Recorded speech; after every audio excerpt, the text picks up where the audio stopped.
Welcome to সফরনামা। আবার একটা ছোট্ট ট্যুর হাওড়া সালকিয়ায় অবস্থিত বাঁধাঘাট গঙ্গার ধারে নয়া মন্দির। পশ্চিমবঙ্গের সব থেকে বলা যায় উঁচু এই যে শিব মন্দির, শিব মূর্তি এখানে রয়েছে। 51 ফুট শিব মূর্তি, এটা পশ্চিমবঙ্গের সব থেকে উঁচু শিব মূর্তি দেখুন। এবং তৎসংলগ্ন যে মহাদেবের মন্দির রয়েছে, আরও বিভিন্ন মন্দির রয়েছে।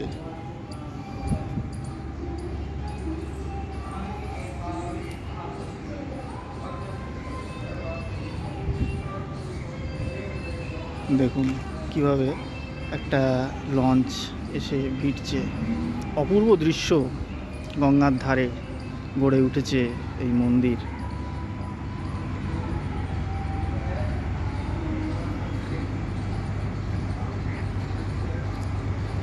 এই হচ্ছে আপনার,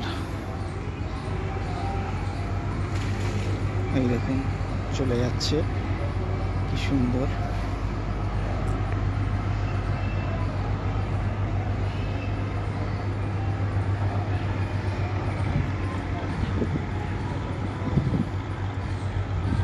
এই দেখুন প্রভু বিরাজমান, দণ্ডায়মান। রোদ্দুর, মারাত্মক রোদ্দুর। এখানে পুজো পর্ব চলছে, একটা সাইডে আমরা দেখছি।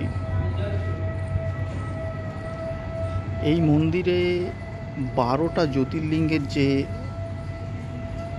মন্দির, 12টা মন্দির সারা ভারতবর্ষে মহাদেবের যে 12টা জ্যোতির্লিঙ্গ, সেই জ্যোতির্লিঙ্গের আদলে তৈরি করা হয়েছে 12টা মন্দির। দেখুন বৈদ্যনাথ, রামেশ্বরম, ভীমাশঙ্কর, বিশ্বনাথ কাশীর, কৃষ্ণ, এই দেখুন বিশ্বনাথ, এই দেখুন ওমকারেশ্বর, ভীমাশঙ্কর, পুরো মন্দির, নাগেশ্বর, রামেশ্বর, আর এই দেখুন কেদার, মল্লিকার্জুন, এদিকে মহাকালেশ্বর অবস্থিত। এবং এই যে আমার সামনে রয়েছে এটা সোমনাথ। সব 12টা জ্যোতির্লিঙ্গের আদলে 12টা মন্দির, মানে একই সঙ্গে আপনি বলতে গেলে 12টা জ্যোতির্লিঙ্গ দেখে নেবেন একবারে। সেই আদলেই সব মন্দির তৈরি করা হয়েছে। মন্দির পুরো ফাঁকা। আমার একজন সহকর্মী দেবমাল্য মুখার্জি, তিনি দূরে দাঁড়িয়ে আছেন, ওই দেখুন।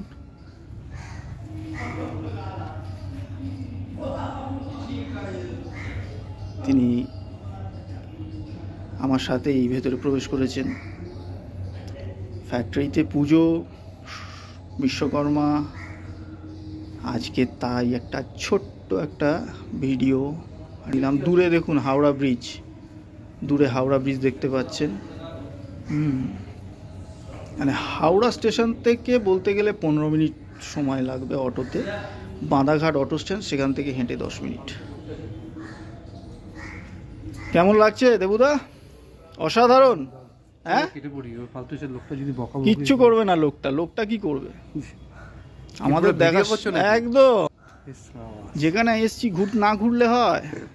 একসঙ্গে 12টা জ্যোতির্লিঙ্গ, আমার একমাত্র বৈদ্যনাথ ধামই দেখা হয়েছে, বাকিগুলো এখনো হয়নি। 12টা জ্যোতির্লিঙ্গের আদলে পুরো 12টা মন্দির, ভাবা যায়?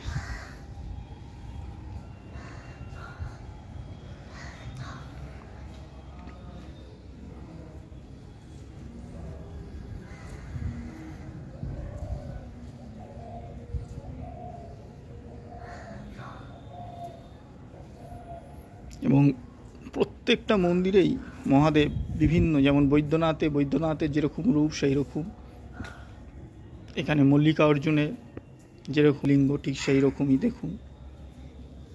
জানি না কতটা স্পষ্ট আসবে।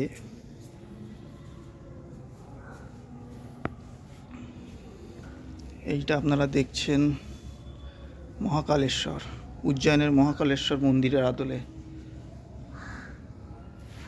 মহাকালেশ্বর পুরো 12টা মন্দির একই জায়গায় অবস্থিত এবং একদম হুগলি নদীর তীরে, অর্থাৎ ভাগীরথী হুগলি পশ্চিম পাড় ভাগীরথী নদী। হাওড়া জেলার অন্যতম বলা যেতে পারে একটা ছোট্ট পর্যটন জায়গা এটা।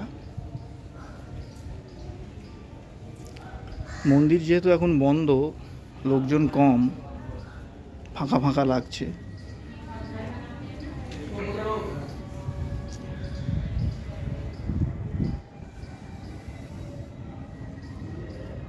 সুযোগ পেলেই আমি দর্শক বন্ধুদের অনুরোধ করব, সুযোগ পেলেই চলে আসবেন, ঘুরে অন্তত একবার অন্তত ঘুরে যাবেন। ভালো থাকবেন। একটা ছোট্ট ভিডিও করে দিলাম। সুন্দর জায়গা এটা, গঙ্গার ধারে। বিকেল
প্রবেশ করবেন,